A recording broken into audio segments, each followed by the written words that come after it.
దాసన్న నమస్తే. నమస్తే అన్న. పొన్నవోలు సుధాకర్ రెడ్డి వీడు ఎవరో తెలుసా మీకు? తెలుసు, అడ్వకేట్ కదా. అడ్వకేట్. కానీ వీడు చేసిన అతి నీచమైన కార్యక్రమం ఏంటంటే అప్పుడు చంద్రబాబు గారి మీద కేసు పెట్టి 53 రోజులు జైల్లో పెట్టారు, అక్రమ కేసు పెట్టి. ఇది స్కిల్ డెవలప్మెంట్ కేసు అని చెప్పి. ఆ కేసులో చంద్రబాబు నాయుడు గారు అది చేశారు ఇది చేశారు 300 కోట్లు దోపిడీ చేశారని చెప్పి కోర్టులో వాదించాడు వీడు. ఆ తర్వాత కోర్టు మళ్ళీ వాయిదా వేసి మొత్తం వివరాలతో ప్రూఫ్లతో రా అంది. అంటే మళ్ళీ నెక్స్ట్ వాయిదాకి వచ్చినప్పుడు వీడు 300 కోట్లు కాదు 30 కోట్లు దోపిడీ జరిగింది అన్నాడు. ప్రూఫ్లు వెయ్యి అన్నారు. ప్రూఫ్లు ఇంకా వస్తున్నాయండి, టైం పడుతుంది మాకు, వాయిదా కావాలని అడిగితే మళ్ళీ వాయిదా వేశారు. మళ్ళీ వాయిదా వేసినాక నెక్స్ట్ వాయిదాకి మళ్ళీ వచ్చి 30 కోట్లు కూడా కాదు 27 కోట్లు అని తేలింది, అది కూడా పార్టీ ఫండ్గా తీసుకున్నారంట అని చెప్పాడు. సరే, ఆ 27 కోట్లు వీళ్ళు పార్టీ ఫండ్గా తీసుకున్నట్టు ఏమన్నా ప్రూఫ్లు ఉంటే అవి పెట్టని చెప్పి కోర్టు జడ్జి గారు అడిగారు. అడిగితే దానికి కూడా నాకు టైం కావాలండి అని చెప్పి నేను ప్రూఫ్లు తర్వాత పెడతానండి అని చెప్పాడు. అప్పటికే 53 రోజులు వీడు ప్రూఫ్లు పెట్టకుండా 53 రోజులు గడిపేసి చంద్రబాబు గారిని 53 రోజులు జైల్లో ఉంచారు. ఆ తర్వాత 53 రోజులు అయిపోయినాక వీడు ఏ రకమైన ప్రూఫ్లు వీడి దగ్గర లేవు. వీడు అసలు ఆ కేసునే వీడు రుజువు చేయలేకపోయాడు.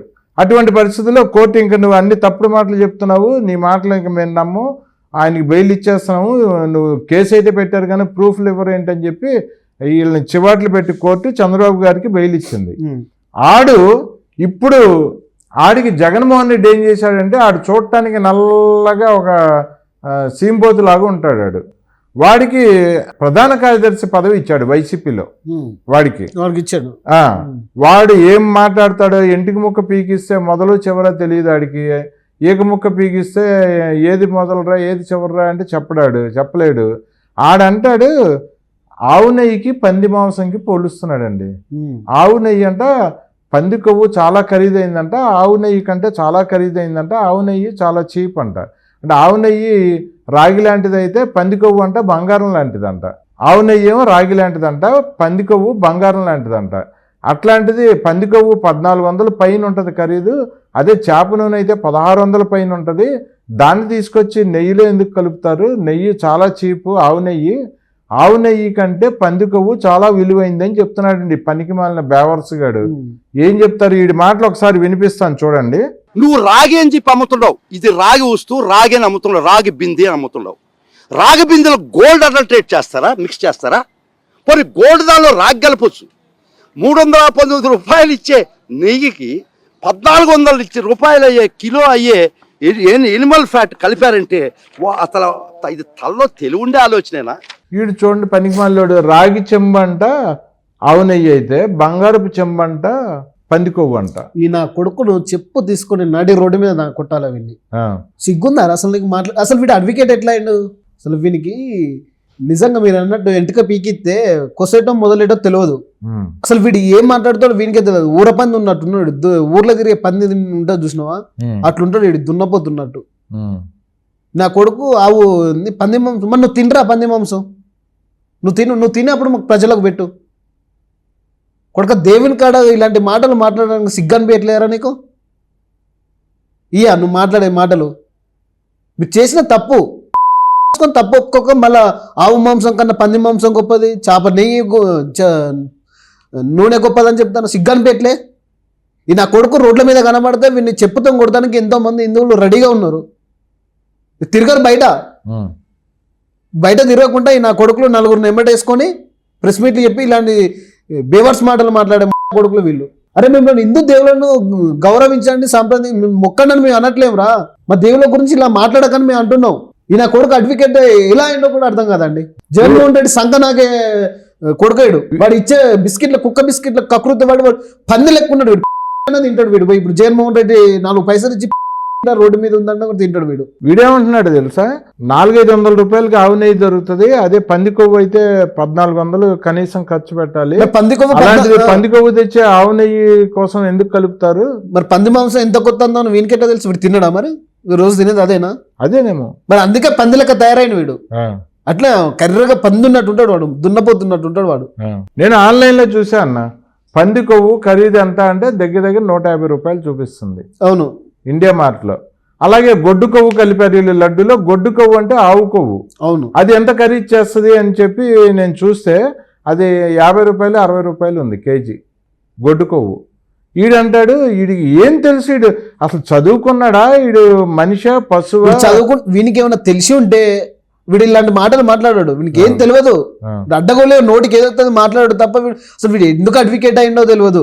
వీడు ఎందుకు జనాల ముంగడికి వచ్చి మాట్లాడి ఇట్లా పరువు తీసుకుంటాడో తెలియదు. అసలు వీడు ఏం మాట్లాడతాడో వానికి కూడా అర్థం కాదన్నా. ఇలాంటి నా కొడుకులను ఎంబడేసుకొని చేసిన తప్పులు తిరుపతిలో కాక మళ్ళా సిగ్గు లేకుండా రోడ్ల మీదకి వచ్చి మాట్లాడతారు. వాడెవడో నిన్న పోయి నేను ఏం తప్పు చేయాలని సంసారం లెక్క ప్రమాణం చేస్తానని వస్తాడు. నేను ఆ రోజు చెప్పినా నా కొడుకులు చేసిన తప్పు కప్పిపుచ్చుకోవడానికి దేవుడి మీద ప్రమాణం చేయనా చేస్తానని. చేసిన తప్పు కూడా మళ్ళీ వీళ్ళు కప్పిపుచ్చుకోవడానికి దేవుడి మీద ప్రమాణం చేయడానికి పోతాళ్ళు. ఇటువంటి వాడు సాక్షి టీవీలో ఇంటర్వ్యూ భారతిరెడ్డి ఇట్లాంటి తీసుకొచ్చి సాక్షి టీవీలో పెట్టి హిందువుల మనోభావాలను దెబ్బతీయడం. ఆవు నెయ్యితో పంది కొవ్వుని పోల్చుతున్నాడు వీడు. ఆవు నెయ్యి కంటే పంది కొవ్వు ఖరీదైందని చెప్పి వీడు చెప్తుంటే హిందువులు ఎంత బాధపడతారు. ఈ విషయం తెలిసి కూడా భారతిరెడ్డి ఆడి ఛానల్లో వాళ్ళ పేపర్లో వీడి గురించి రాయటం. నాకు ఈ లడ్డు ఇష్యూ జరిగిన కాంచెలన్న ఒక హిందువుగా ఈ వీడియోలు చూస్తుంటే ఇది కడుపు మసిలిపోతుందన్న, చాలా బాధ అవుతుంది.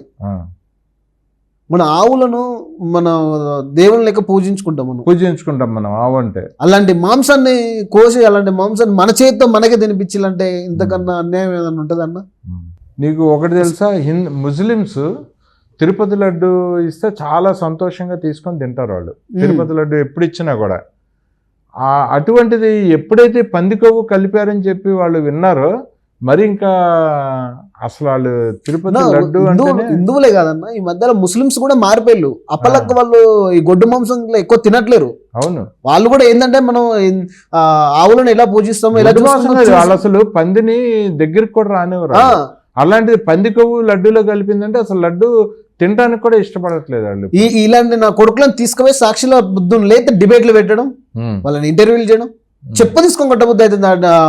సాక్షి ఛానల్ యాంకర్ వాడు ఈశ్వర్ గారిని ఆడు జీతగాడబ్బా, ఆడు భారతిరెడ్డి ఏది చేయమంటే అది చేస్తాడు. వాడు జీతగాడే అన్నా, వాడికి తెలియదా జరిగింది తిరుపతిలో తప్పే అని? దాన్ని వాడు మళ్ళీ బుడత రాజకీయం చేస్తాడు. ఇలాంటి విధవలు తప్ప సాక్షి ఛానల్కి ఎవడు పోడు. ఇలాంటి బేవర్స్ నా కొడుకులే పోతాడు ఆడికి. ఈ పొన్నవోలు సుధాకర్ రెడ్డి ఈడు అసలు మనిషి పుట్టాడా? వాడు ఎందుకు పుట్టిండో వాడికే అర్థం కాదు. వాడు ఎందుకు పుట్టిండో వాడికే అర్థం కాదు. కానీ వానికి మాత్రం హిందువుల చేతిలో కుక్కం కొంటే కొట్టాలి మన రోడ్ల మీద తరుమేసి. వైసీపీలో మొత్తం అసలు ఇలాంటి వాళ్ళే ఉంటారంటావా? అందరూ సాక్షి ఛానల్ పోయేటోళ్ళే బేవర్స్ వాళ్ళు అన్నప్పుడు జగన్మోహన్ రెడ్డి మీద ఉండేటోళ్ళు ఇలాంటి వాళ్ళు ఉంటారు. తిరుపతిలో కలిసింది లడ్డులో అన్నా కూడా దానికి కూడా ఏదో సమర్థించుకునేటట్టు మాట్లాడదాలంటే ఇంతకన్నా దుర్మార్గం ఏముంటది? అసలు క్లియర్ గా ల్యాబ్ రిపోర్ట్లు వచ్చేసినాయి, దేశవ్యాప్తంగా నిరసనలు చెప్తున్నారు. ఈరోజు ఈ ఇష్యూ తెలుగు 2 రాష్ట్రాలు కాదన్నా, మొత్తం ప్రపంచం మొత్తం దాన్ని నడుస్తుంది ఈరోజు. ఇప్పుడు మన చంద్రబాబు నాయుడు గారు ఒక ల్యాబ్ రిపోర్ట్ తీసుకొని వస్తే దేశం మొత్తం ఊకుంటుందా? వాళ్ళు కూడా ల్యాబ్ రిపోర్ట్ లోకి పంపించారు కదా. అవును, ఇప్పుడు అలా కలిసిందని తెలిసే జగన్మోహన్ రెడ్డి కూర్చున్నాడుగా, మళ్ళీ ఎందుకు ఇప్పుడు రాజకీయాలు? అసలు ఇంత విషయం బయటకు వచ్చేసినాక దేశవ్యాప్తంగా ప్రపంచవ్యాప్తంగా ఉన్న హిందువులందరూ మండిపోతుంటే వీళ్ళు తప్పు జరిగిపోయింది, తప్పు చేసాం, క్షమించండి అని చెప్పి ఒక మాట అనేస్తే ఆగిపోయేది ఇది.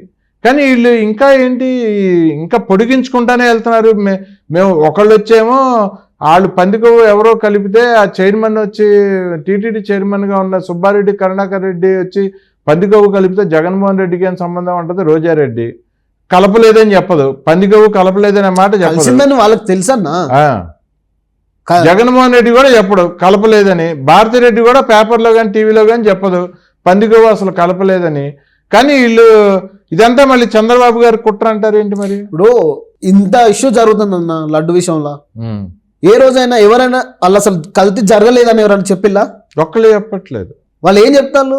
పంది మాంసం కన్నా గొడ్డు మాంసం తక్కువ, గొడ్డు మాంసం కన్నా పంది మాంసం ఎక్కువ, ఇలాంటి ముచ్చట్లు చెప్తారు తప్పితే అసలు వాళ్ళ లడ్డులో కల్తీ కలవలేదు, మేము ఆ పాపం చేయలేదు అని ఎవరైనా మాట్లాడతారా? ఎవరు లేదు, ఎవరు అనట్లేదు. లడ్డు విషయం తీసుకొస్తే ఏదో టాపిక్ డైవర్ట్ 100 రోజుల పాలన టాపిక్ డైవర్ట్ చేయడానికి చంద్రబాబు నాయుడు ఇది తీసుకొచ్చి ముందర పెట్టిందని మాట్లాడతారు తప్పితే అసలు మీ ఈ తప్పు చేయలేదు ఇది నిరూపిస్తే మేము దేనికంటే దానికి ఉంటామని ఏ రోజైనా మాట్లాడినా మాట్లాడలేదు, మాట్లాడరు కూడా. ఎందుకంటే వాళ్ళు జరిగింది కల్తీ, వాళ్ళకి తెలుసు. ఇప్పుడు జగన్మోహన్ రెడ్డి తన గొయ్యి తానే తోముకుంటాడు. దేవునితో పెట్టుకుంటే ఏమైందో ఆల్రెడీ అదే జరుగుద్ది. చూద్దాం అన్న, మరిన్ని వివరాలు ఈ రోజు రాబోతున్నాయి, వచ్చినాక మళ్ళీ మాట్లాడుకుందాం. ఓకే అన్న.